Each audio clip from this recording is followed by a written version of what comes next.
Amigos, hermanos, bienvenidos a Abriendo Puertas. Hoy vamos a aproximarnos a la figura de un hombre entregado al estudio continuo de las Escrituras y de otras obras importantes eclesiásticas.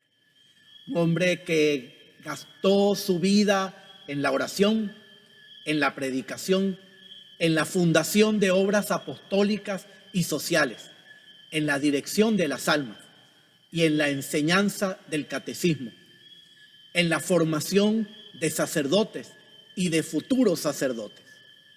Hoy abrimos las puertas a un maestro de apóstoles, a San Juan de Ávila.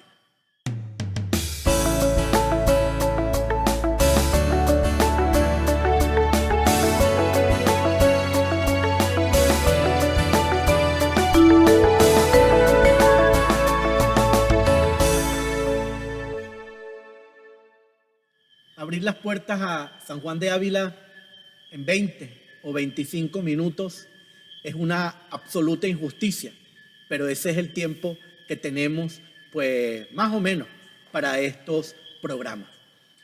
La vida de San Juan de Ávila es una vida apasionante, es una vida de entrega, de servicio, es una vida que nos motiva mucho para el hoy y para la vida apostólica de hoy.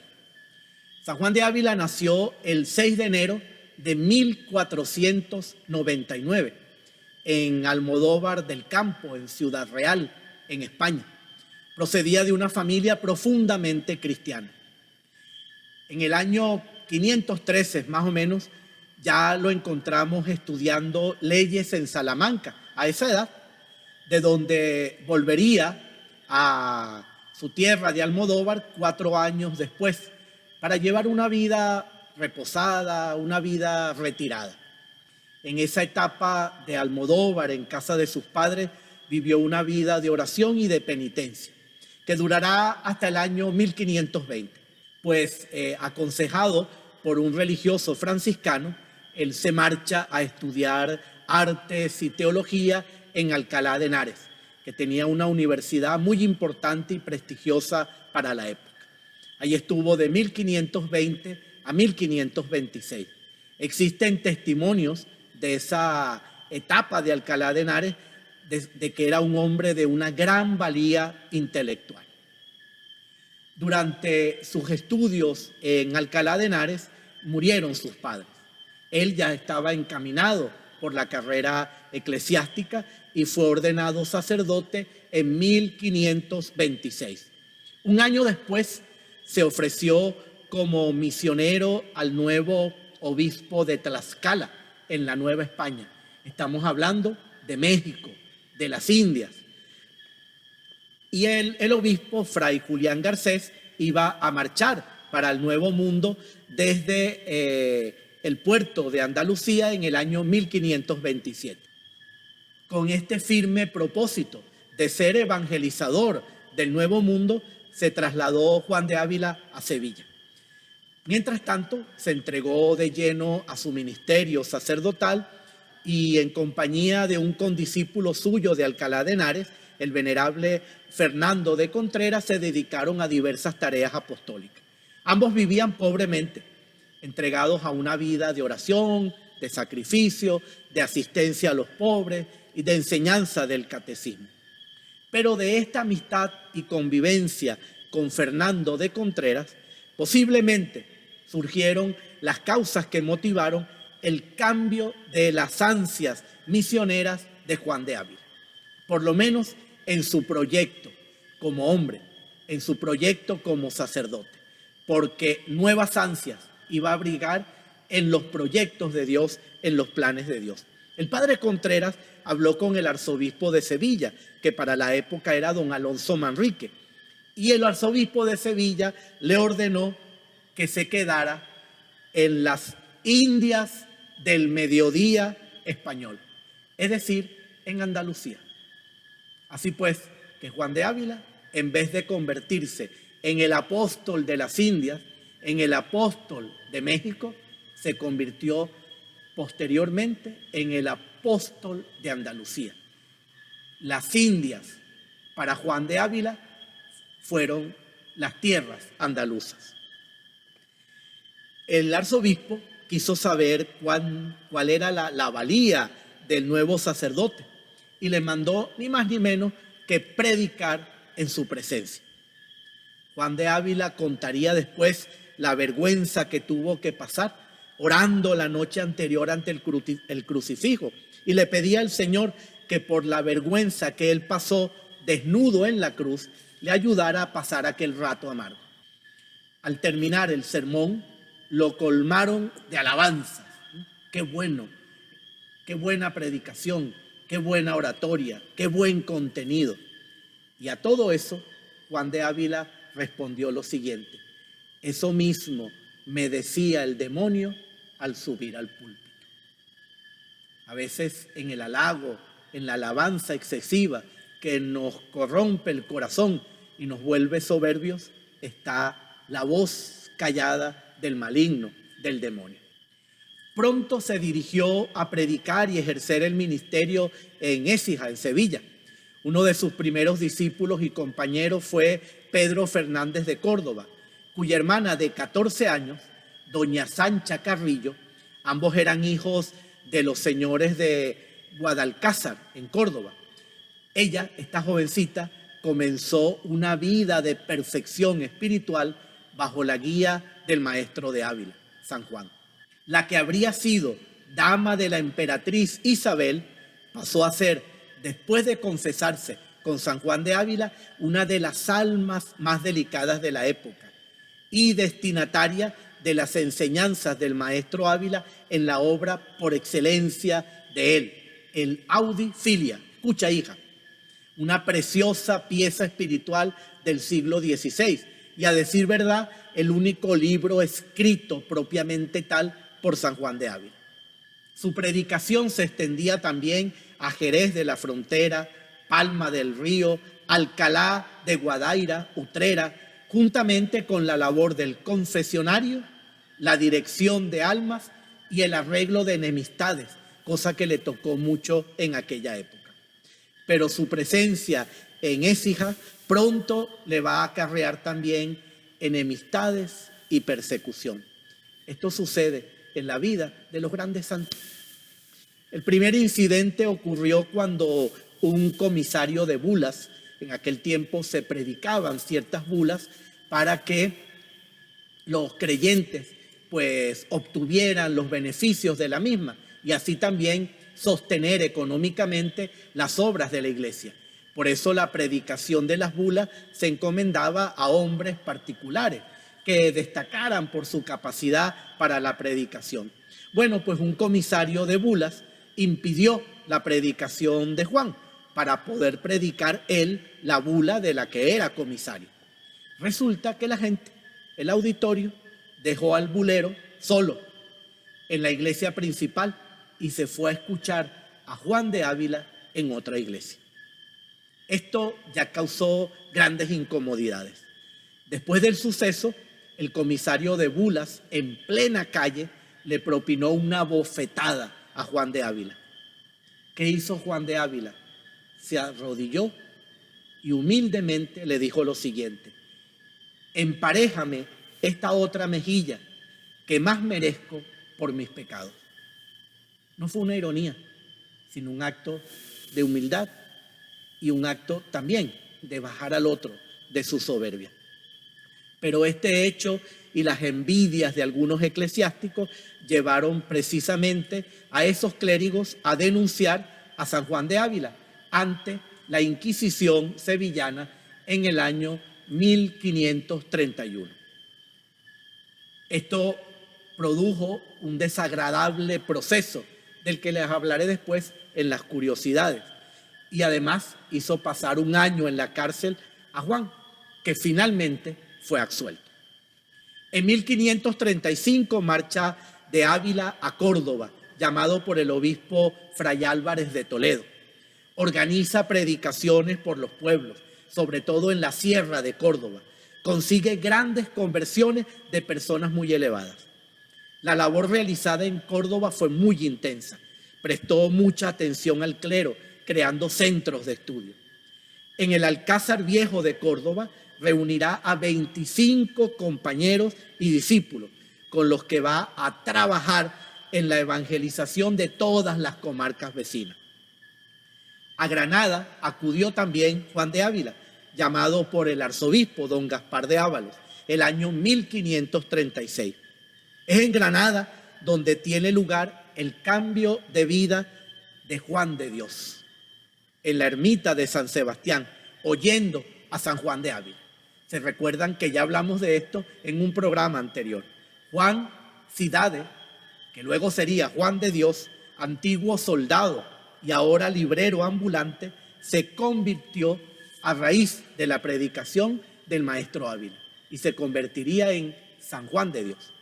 En numerosas ocasiones, Juan de Dios va a Montilla para dirigirse espiritualmente con el maestro Ávila, convirtiéndose así en su más fiel discípulo.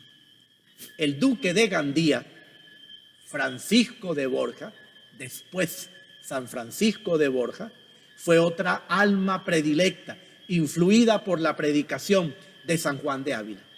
Las honras fúnebres predicadas por San Juan de Ávila en las exequias de la emperatriz Isabel en el año 1539 fueron la ocasión providencial que hicieron cambiar el rumbo de la vida del futuro general de la Compañía de Jesús, Francisco de Borja, que habiendo servido a la emperatriz y teniendo que reconocer su cadáver para los testimonios legales de la época y habiendo escuchado la predicación de Juan de Ávila, decidió que nunca más iba a servir a quien se corrompiera en la tierra, que serviría en adelante al que no se corrompe nunca, que es Dios nuestro Señor, Jesucristo nuestro Señor. En Granada pues lo vemos formando el primer grupo de discípulos más distinguidos. En los años sucesivos vemos a San Juan de Ávila en Córdoba, Baeza, Sevilla, Montilla, Zafra, Frenegal de la Sierra, Priego de Córdoba. La predicación, el consejo, la fundación de colegios le llevan a todas partes. Su predicación iba siempre seguida de largas horas de confesionario y de largas explicaciones del catecismo, a los niños especialmente. Este era un punto fundamental de su programa de predicación, la catequesis y catequizar a los niños. Todo esto obviamente supuso un gran desgaste para la salud de Juan de Ávila. Fue un ministerio duro y fue sintiendo cada vez más grandes molestias que lo obligaron a residir definitivamente en Montilla desde 1554 hasta su muerte. Su vida iba transcurriendo en la oración, la penitencia, la predicación, aunque no tan frecuente como antes. Las pláticas a los sacerdotes, a los novicios jesuitas, porque estuvo muy vinculado a la Compañía de Jesús, la confesión y dirección espiritual, el apostolado de la pluma. Pero no nos equivoquemos, su retiro en Montilla no fue para quedarse en la tranquilidad, sino que la enfermedad y las dolencias lo llevaron a ello, porque a Juan le quedaban todavía 15 años de una vida fructífera. El retiro de Montilla le dio la posibilidad de escribir con calma sus cartas, la edición definitiva de su libro, el Audifilia, sus sermones, sus tratados, los memoriales del Concilio de Trento, las advertencias al Concilio de Toledo y otra serie de escritos menores. Yo les dije que no había publicado prácticamente más libros que la Audifilia, porque todas estas cosas fueron compiladas posteriormente y convertidas en libros que ahora conocemos. Se puede decir que Juan de Ávila inicia con sus escritos la mística española del siglo de oro, del siglo XVI. Si en otros periodos de su vida se le podía calificar de predicador, misionero, fundador de colegios, ahora en Montilla se puede resumir su vida diciendo que era un escritor. Se convirtió en un escritor.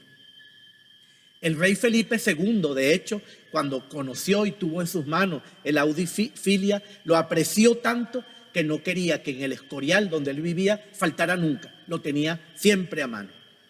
El cardenal Astorga, arzobispo de Toledo, diría que con el Audifilia había convertido más almas que letras tiene el propio escrito. Imagínense ustedes la comparación. Prácticamente el Audifilia es el primer libro en lengua vulgar, es decir, no en latín ni en griego, sino en la lengua que hablaba la gente, en este caso el español antiguo. Bueno, es el primer libro en lengua vulgar que expone el camino de perfección para todo fiel cristiano, incluso el más humilde. Las cartas de Juan de Ávila llegan a todos los rincones de España, incluso a Roma. De todas partes se le pedía consejo, obispos, santos, personas de gobierno, sacerdotes, personas humildes, enfermos, religiosos, religiosas, todos eran los destinatarios más frecuentes de sus cartas. No hay en todo el siglo XVI ningún autor de vida espiritual tan consultado como San Juan de Ávila. Examinó la vida de Santa Teresa, se relacionó frecuentemente con San Ignacio de Loyola o con sus representantes, con San Francisco de Borja, San Juan de Dios, San Pedro de Alcántara, San Juan de Ribera, Fray Luis de Granada. La estancia definitiva en Montilla, pues, fue efectivamente, especialmente fructífera. Una cruz grande de palo en su habitación de Montilla, la renuncia a las prebendas y obispados, le ofrecieron el de Segovia y el de Granada. El capelo cardenalicio se lo ofreció Paulo III, el Papa.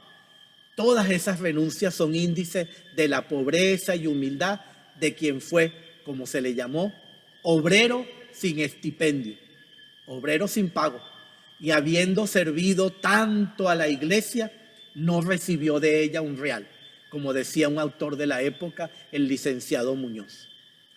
Él no renunció al episcopado por desprecio de la función de gobierno, por desprecio del rol episcopal o cardenalicio, sino por imitar al Señor y porque él humildemente se sentía indigno. La figura personal y pastoral de Juan de Ávila encontró pronto eco en Italia con San Carlos Borromeo y en Francia en la escuela sacerdotal francesa del siglo XVII. Pero la enfermedad iba pudiendo cada vez más que su voluntad. A principios de 1569 ya empeoró gravemente. Quiso recibir la unción con plena conciencia. Invocó a la Virgen con el Recordare Virgo Mater. Acuérdate, oh Virgen María. Y una de sus últimas palabras, mirando al crucifijo, fue: ya no tengo pena de este negocio. Es decir, ya me quedo tranquilo porque lo de aquí terminó. Era el 19 de mayo de 1569. Santa Teresa, al enterarse de la muerte de Juan de Ávila, se puso a llorar y le preguntaron la causa de aquel llanto y ella dijo: lloro porque pierde la iglesia de Dios una gran columna. Eso lo dijo Santa Teresa de Ávila. La persona, los escritos, la obra y los discípulos de Juan de Ávila influirán en los siglos posteriores hasta hoy.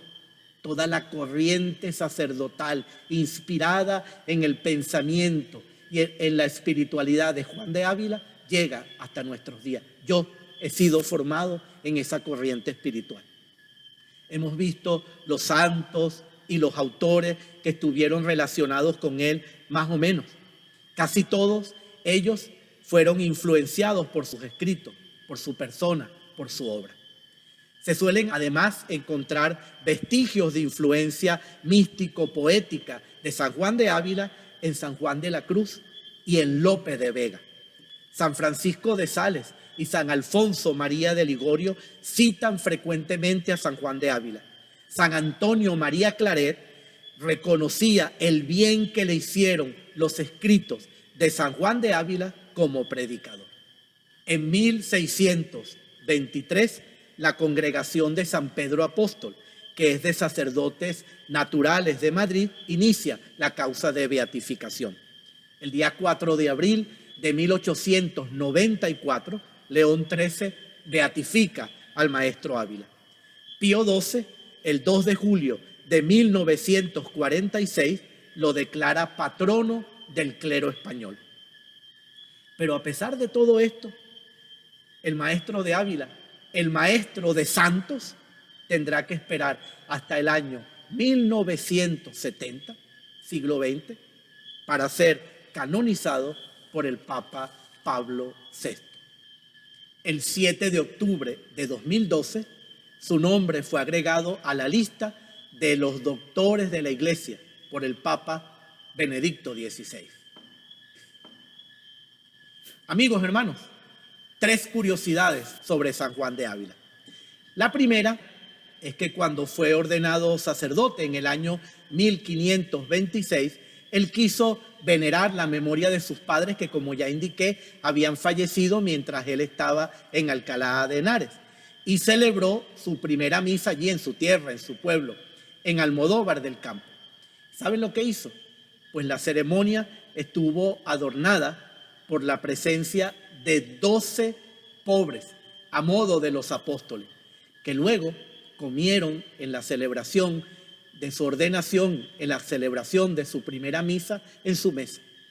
Después de eso, vendió todos los bienes que le habían dejado sus padres, y como en el Evangelio, los repartió a los pobres, y en adelante, como ya les indiqué, se dedicó enteramente a la evangelización, empezando por allí, por su propio pueblo, empezando en Almodóvar del Campo. La segunda curiosidad radica en algo que les asomé hace un momento, y es que él fue procesado por la Inquisición. Desde 1531 hasta 1533, Juan de Ávila estuvo procesado por la Inquisición. Las acusaciones que le hicieron en su tiempo eran gravísimas. Lo acusaron de llamar mártires a los quemados, que eran herejes. Cerraba el cielo a los ricos, no explicaba correctamente el misterio de la Eucaristía, que la Virgen había tenido pecado venial, que tergiversaba el sentido de la Escritura, que era mejor dar limosna que fundar capellanías, que la oración mental era mejor que la oración vocal. Todo menos la verdadera acusación, la que provenía de la envidia, y era que aquel clérigo humilde, sencillo, que aquel clérigo entregado a la misión y a la predicación no les dejaba vivir tranquilo en su cristianismo o en su vida clerical, porque era una llamada a la conciencia cristiana de aquel momento. Juan pasó un año entero en la cárcel. No quiso defenderse de todo esto de lo que lo acusaba, y la situación era tan grave que los que lo querían, que los que trataban de aconsejarlo, le decían: Juan, estás solo en las manos de Dios. Eso era como decir que de esta no te salva nadie, estás en las manos de Dios, no tienes salvación. Pero él respondió lo contrario: no puedo estar en mejores manos. San Juan fue respondiendo uno a uno todos los cargos, con la mayor sinceridad, claridad y humildad, y un profundo amor a la Iglesia y a la verdad de la Iglesia, que no estaba en dudas para él. Las cosas de Dios y de la providencia. Aquel que no quiso tachar a los 5 testigos acusadores, se encontró que Dios le proporcionó 55 testigos que declararon a su favor. Ese tiempo en la cárcel produjo frutos interiores, todos los que se verán después en su vida, en su obra, en su entrega, al igual que lo hiciera también con San Juan de la Cruz, que pasó por la Inquisición y que pasó por la cárcel. En este tiempo de estar en la cárcel, terminó de ir rehaciendo el proyecto de la audifilia, de su obra principal. Pero sobre todo, como él cuenta, allí en la cárcel aprendió más que en sus estudios teológicos y en su vida anterior, el misterio de Cristo, que pasó por el dolor, por la persecución, por el sufrimiento y por la cruz. Pero como les dije, fue definitivamente absuelto de todo este proceso al que fue sometido. La tercera y última curiosidad es muy sencilla, pero me gustó mucho el poder compartirla con ustedes. Él, que había estudiado las Escrituras y que conocía las Escrituras, especialmente le gustaba predicar sobre San Pablo. Y sobre las cartas de Pablo le predicaba al clero y a los fieles. Un padre dominico que se había opuesto grandemente a la predicación de San Juan y que no le tenía agrado a San Juan, resulta que escuchó sus lecciones, estas lecciones sobre San Pablo, al clero y a los fieles. Y después de eso dijo: vengo a oír al propio San Pablo comentándose a sí mismo. Vengo a oír al propio San Pablo comentándose a sí mismo. Este era San Juan de Ávila, que influye hasta el día de hoy con su espiritualidad que dejó marca para la vida sacerdotal de la Iglesia. Por eso es el patrón del clero español. Y por eso este año, cuya fiesta se ha celebrado el día 10 de mayo, ha sido incluido en el calendario general de la Iglesia, no solo local o provincial, sino en el calendario general, por ser doctor de la Iglesia, por haber sido declarado doctor de la Iglesia en su momento por el Papa Benedicto XVI. Amigos, hermanos, no se olviden de pulsar en el pulgar para decir que este programa les gustó, en la campanita para recibir los avisos de los próximos programas. Suscríbanse a nuestro canal, pero sobre todo compartan el link de este canal para que haya otras personas que también puedan acercarse al programa de Abriendo Puertas y conocer así cómo los santos de ayer son importantes también para hoy y tienen mucho que decirnos hoy. Los bendiga Dios en el nombre del Padre y del Hijo y del Espíritu Santo. Amén.